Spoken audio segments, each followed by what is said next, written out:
I never finished Tolkien's Lord of the Rings series.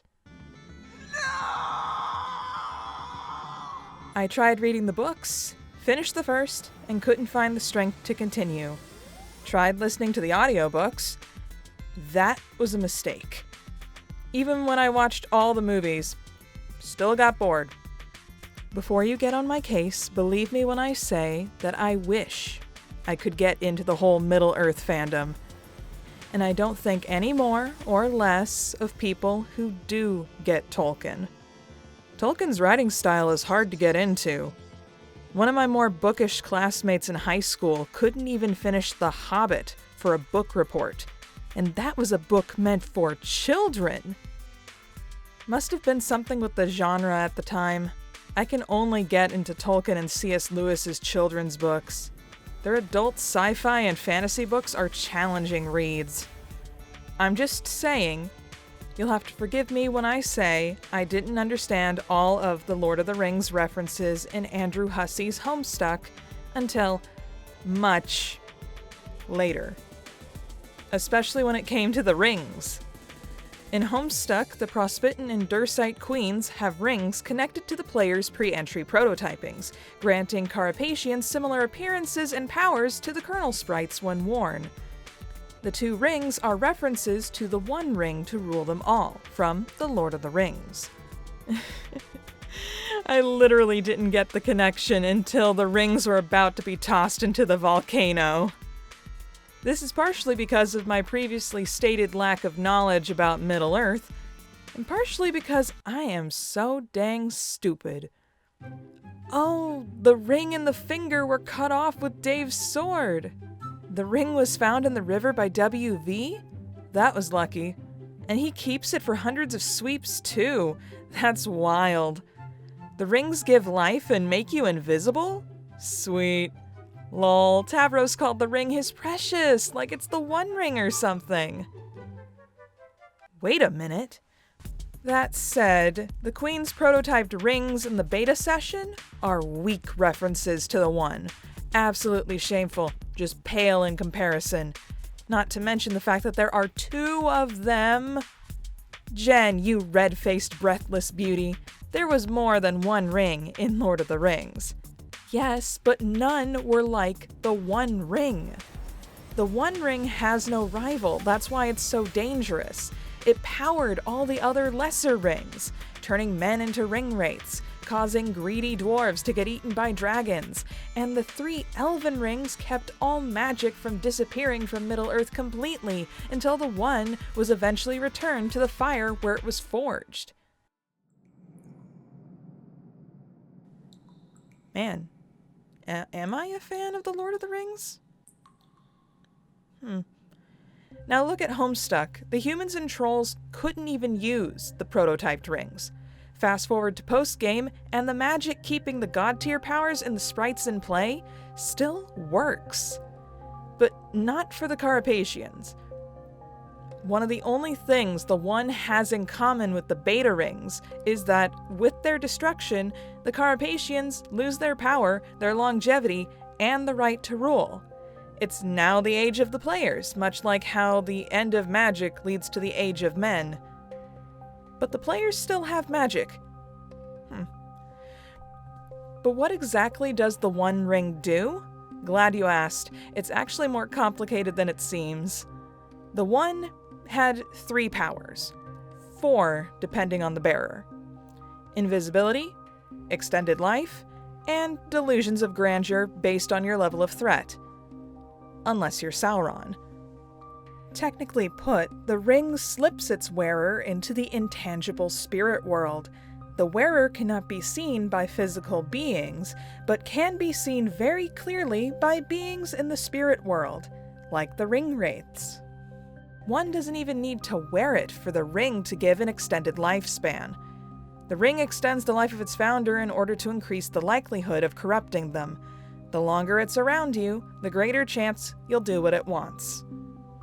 You see, the ring has a mind of its own and always wants to come home, willing to lie and corrupt anyone within spitting distance in order to do so.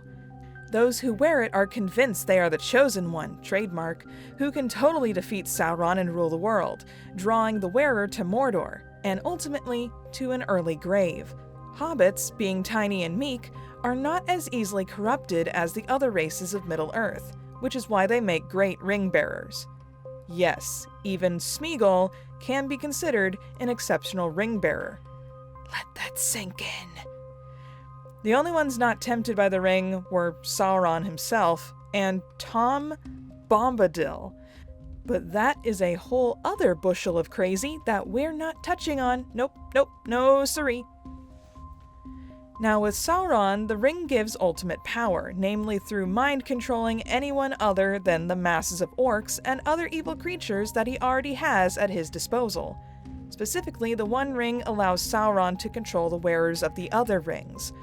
Rings gifted to the rulers of elves, dwarves, and humans. That's why Sauron is called the Lord of the Rings. With those things in mind, I do think that the Void Session rings are closer to the One, since we see them interacting with our player characters more often. Roxy turns invisible with it, but it seems anyone with juju magics can still see her anyway. Several characters' ghosts are brought to life by wearing the ring, but it's uncertain if they can stay alive without it. The closest the prototype rings get to the One is Jack Noir coveting the Queen's rings no matter the session, and going mad with power after he gets the ring, only to get overthrown. You might have noticed that I've been referring to the Void Session rings as one entity. This is because I believe that they were actually one ring all along, instead of two. This would make sense because both rings putting their powers together would equal the same power as the One Ring. Aside from the illustration during their introduction, the two rings are never seen together, or owned by two characters simultaneously, like you saw with the Beta Queen's rings. The mythology around these rings specifically says that when one is found, the other mysteriously goes missing. Makes sense that the ring could be changing its powers around every time it reappears.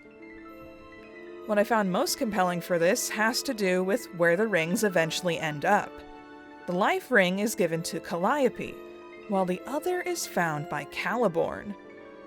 Quite the coincidence that the two body-sharing kids wound up with a pair of rings where one appears when the other disappears. Celeborn was looking into the future, so even he wasn't sure how he would come into ownership of the Void Ring.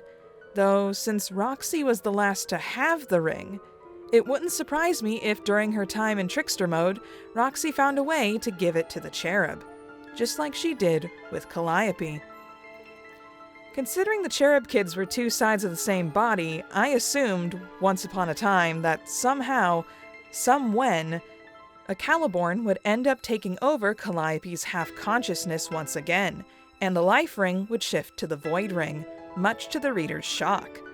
Could you imagine the suffering as Roxy watches someone who she thought was sweet and demure change into something so toxic and crass before her eyes, right before disappearing, possibly forever? But then the epilogues in Homestuck 2 came out and ruined that headcanon for me. How many life rings exist right now post-canon? 3? And we never see my trash son again? Awesome. But yeah, what do you guys think? Which sets of rings are closer to the One Ring in your opinion? Let me know in the comments below. Sorry if that bit of speculation at the end annoyed you. The Void Session rings hypothesis was probably debunked. It is one of the last surviving Homestuck theories I have post-canon though. What's the other one? Wouldn't you like to know?